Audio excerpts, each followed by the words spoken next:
Honestly, guys, my thoughts on this are kind of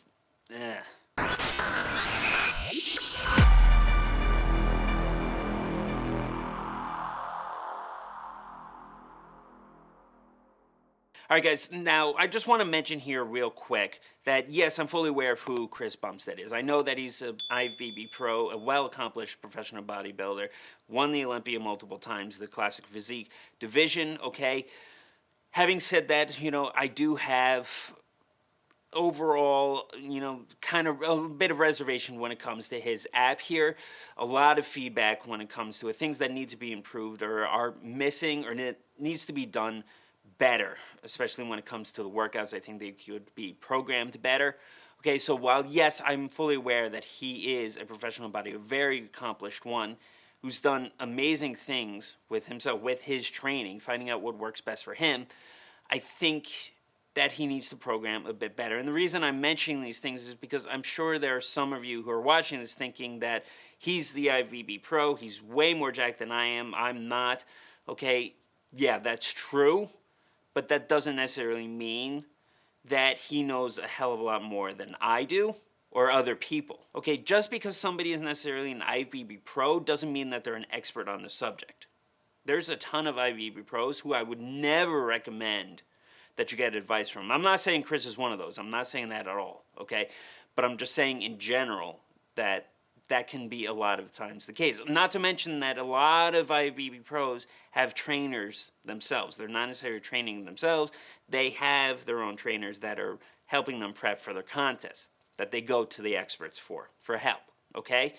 So, now that I said this, okay, like I said, I have a bit of reservation when it comes to his app overall, so I don't want you guys looking at this and kind of hate on me thinking that I'm criticizing Chris for a lot of reasons. I'm not criticizing Chris at all. I'm just trying to be as unbiased when it comes to his app as possible, okay? Just giving him feedback as much as possible so he can improve it, so he can indeed help other people the way that is optimal, okay? So now that we covered that, all right, let's get into the review for the app itself. Now, when you first sign up for it, okay, you're first given a list of splits to choose from. Okay, so you choose one of these, and that's what your workouts are centered around in the app. Okay, so it includes a push-pull legs, a bro split, that's what he actually calls it in the app, a bro split. There's a power bodybuilding type split. There's a split that he followed when he was doing his off-season, or one of the splits during his off-season prep. There's, a couple other splits that you can choose from in there.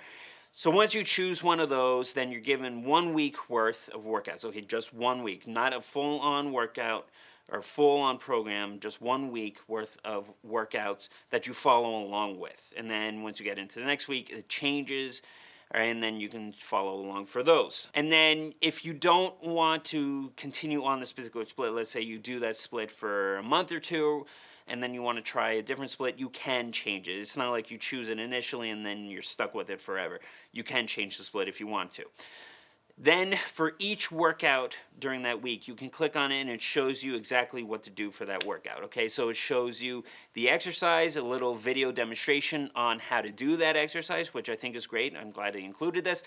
He also includes the exact number of reps and sets that he wants you to shoot for, and then also a little explanation on, say, what to do for warm-up sets, and then what the working sets are, an explanation of what working sets are, and then if there's a special kind of set or technique at the end, he explains that. So if it's a superset, for example, he explains what that is and how to do it, or if it's a back-off set, again, what that is and how to do it. So that's what he includes basically for each of the workouts. And then in the rest of the app, he also includes an exercise library, so you can search for a particular exercise that he might have in those workouts.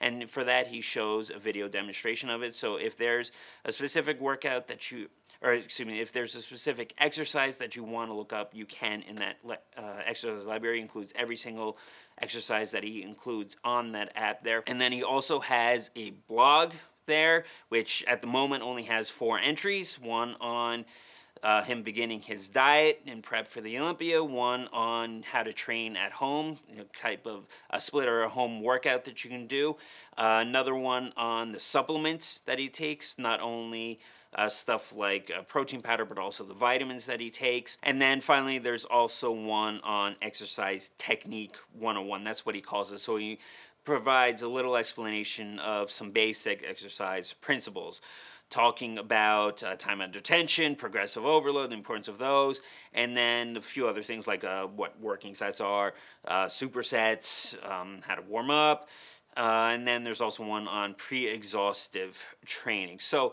let me just mention about this real quick, guys.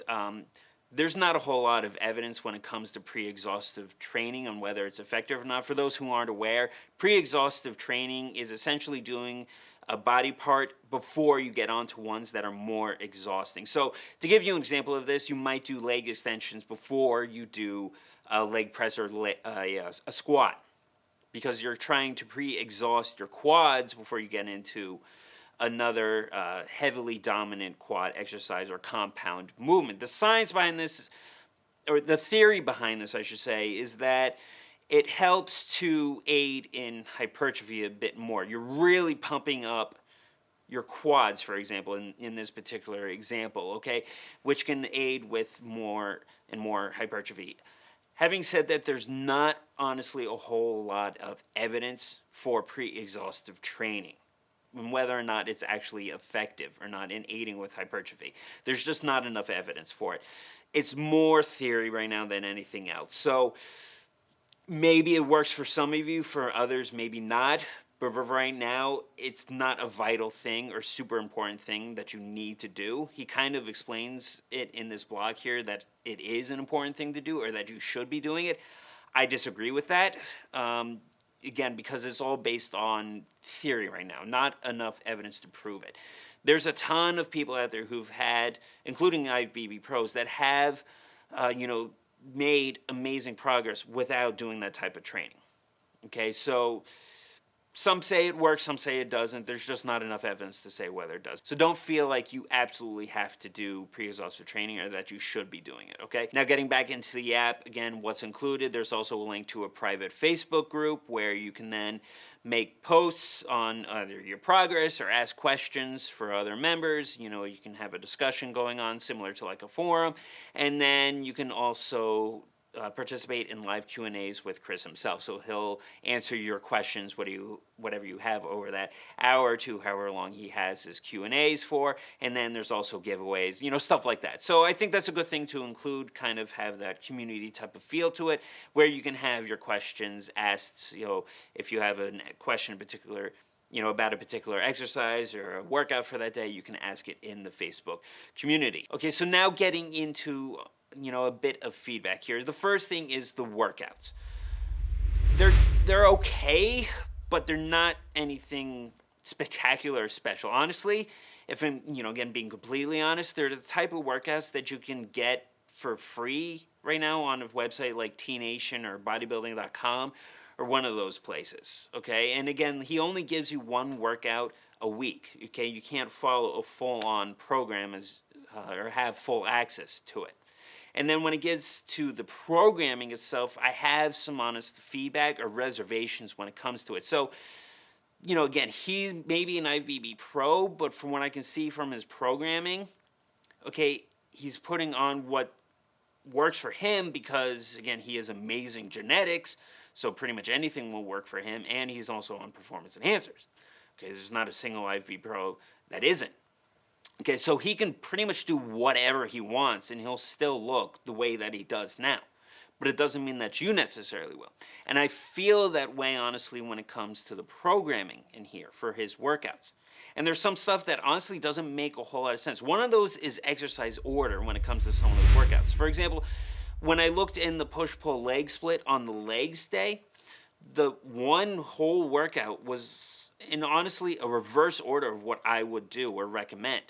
So the order he had, it started with hamstring curls, then into walking lunges, then into Bulgarian split squats, then into hack squats, then into leg press, all in that order. Okay, that's kind of the reverse order of where it should be. Okay, maybe he's or maybe he's programming it this way to add in that pre-exhaustive type of principle. But again, like I said, there's not enough evidence to, prove that it works. But also, that order doesn't make a whole lot of sense, because by the time you get to that last exercise, the leg press, you're not going to have a whole lot of energy left in the tank to do it properly. And honestly, you're kind of increasing your risk for injury at that point if you're doing that last. And the fact that he included both hack squat and leg press in the same workout, I wouldn't have done that either. You should have saved one for, that one leg workout that week, and then the second leg workout for that week, maybe do hack squat or do a squat or something like that instead. Again, so the order for me would have been more like doing, if you weren't doing a full-on barbell squat for that day, you're just doing, say, a leg press. You would do, leg press, then Bulgarian split squats, followed by hamstring curls, and then maybe calves. You can add in one or two other exercises. Do it kind of that sort of order, because that'll lead to, I think, the most energy towards the hardest and most fatiguing exercises first, then on to the isolation exercises. Also, I noticed that on those 2 leg days that week, there wasn't a whole lot of posterior chain development or work for it. So there's the one hamstring curl, but that was kind of it. There was no RDLs or hyperextensions. Not to say he didn't include this in other workouts like the other splits, because he does. But in this one particular one, the leg training days for that one particular week was heavily quad dominant. I'm not sure why he did it that way. Maybe almost a little bit too much. Okay, so also another reservation I have is when it comes to the reps and sets. There's some where the volume is fine, others where it's, I don't think, honestly, enough. So just need to keep an eye out for that. And then one other thing here is that you're kind of left guessing what weight to work with. Okay, so he doesn't provide any explanation how to pick your weight. In fact, he doesn't provide much explanation at all in the app itself. Maybe he does on the Facebook group, if you participate in those Q&A sections and ask the particular question, like, how do I choose what weight? He'll answer that, which is fine, okay, but he should be included this in the app itself. So you're left guessing. There's no explanation on RPE or percentage of your 1RM for the barbell type of movements or anything like that. No explanation. So you're left guessing again on what weight to choose for it. You're also left guessing on what split to choose when you first sign up, okay? So there's no explanation. You're just given a list and you choose one. He should have included an explanation on how to choose the right split for you. Again, maybe, or you could probably, ask that on the community Facebook page, okay, or in one of those Q&A live sessions that he does, and he'll provide an explanation for that, but it should have been, again, included in the app itself. Another thing is when it comes to that blog page he has, again, there's only four posts on it. One of which is just that he's beginning his diet, a little motivational sort of thing. And then when it comes to the other two, one is useful, a home workout. I think the way he has that is fine. So if you are at home and you want to work out that way, you can follow that. I think it would be effective. The other one is, again, like I said, the supplements that he's taking. About that specific one, you need to be a little cautious when it comes to that one, because these are the supplements that he takes for prepping for the Olympia. Doesn't mean these are the supplements you should necessarily be taking, especially when it comes to vitamins. Don't think that those are the vitamins he's taking. That means you should be taking that as well, okay? He should have provided a little explanation on this. I don't think this is necessarily what he made the blog post about or what he's recommending. I just think there's some people who look at it and think, oh, he's taking, therefore I should take it. Because when it comes to vitamins, that should be left to either a registered dietitian or, even better, a doctor, telling you which of those type of supplements you need or should be taking, okay? An IVB Pro or bodybuilder should not be telling you which vitamins to be taking, okay? It's way out of his scope of practice, okay? And also when it comes to the performance side of those supplements that he's taking, all right, he says he takes a protein powder and, a few other things, a pre-workout. All those are okay, or they're fine, but there's some others that he talks about taking that there's no reason for you to be taking, like BCAAs as his intro workout, okay?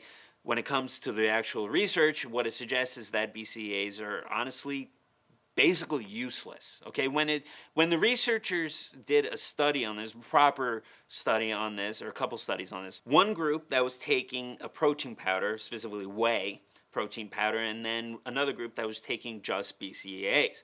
The group that was taking the whey protein powder had significant and better protein synthesis than the group taking the BCAAs. Okay, the reason is that because whey protein powder or casein or egg protein powder have all 9 essential amino acids in it, which is what's needed for optimal protein synthesis, meaning the production of protein in your body to help aid with muscle building. Okay, BCAAs only has 3 of them, valine, isoleucine, and leucine, okay? So you're not getting all 9. You need all 9 for it. And the researchers also showed that taking BCAAs on top of a protein powder like whey doesn't give you extra or more protein synthesis, okay? It does not do that at all. You're just consuming extra calories, all right? And for that matter, there's not enough evidence proving that BCAAs aids in recovery either or helps during your workout much, giving you energy. There's not enough evidence to prove that either. So as of right now, guys, you need to take what he's showing you for the supplement side part of it with a little bit of grain of salt. Okay, and then the other blog post, again, where he talks about, some of those exercise techniques or principles, that's a good start, but he needs a whole lot more of that. Okay, a good example of this would be that hypertrophy coach app that I talked about not that long ago, Joe Bennett's app. Okay, it's a lot more expensive, but he provides a lot more for your money. He provides a ton of videos on explanations, on exercise principles, on everything hypertrophy, a ton of more workouts, ones that honestly I think are programmed a lot better. He gives you access to forums, so you can ask any question you want. He'll answer it for you. You're just getting a lot more, and you're getting a lot more explanation and understanding of hypertrophy. You're not really getting a whole lot of that with Chris Bumstead's app, honestly. So, this is essentially what my thought when it comes to the app. I think it's a good start for what it is, and I hope he does add a lot more, especially to that blog, or the overall providing more explanations on things and how everything works, more detail in those workouts, and I think honestly they could be programmed overall better. If I'm honest, at this time I wouldn't necessarily recommend getting this app. Okay, I absolutely would recommend getting the hypertrophy coach's app, Joe Bennett's app, going into that one, just because of how much more it provides and the information he provides in that one versus this one, okay? Again, I'm not trying to attack on Chris himself at all. He's a very well-accomplished bodybuilder. Obviously, he has a lot of knowledge when it comes to training, especially for himself, okay? It's just with this app, it needs to be done, honestly, better. So that's my thoughts when it comes to his app, honestly, guys. I know it was a lot, and I know I know a lot of you may not necessarily agree with what I said, and if you think that the app is helping you and you're getting a lot out of it, that's great, okay? Continue using it, that's fine, and then, like I said, use that Facebook page that he has, those live Q&As, okay? Ask him questions, see what he has to say about it, and I hope he has updates to the app itself to include a whole lot more. So, I hope you enjoyed that review for today, guys. Be back with more reviews soon, and I will see you guys next week.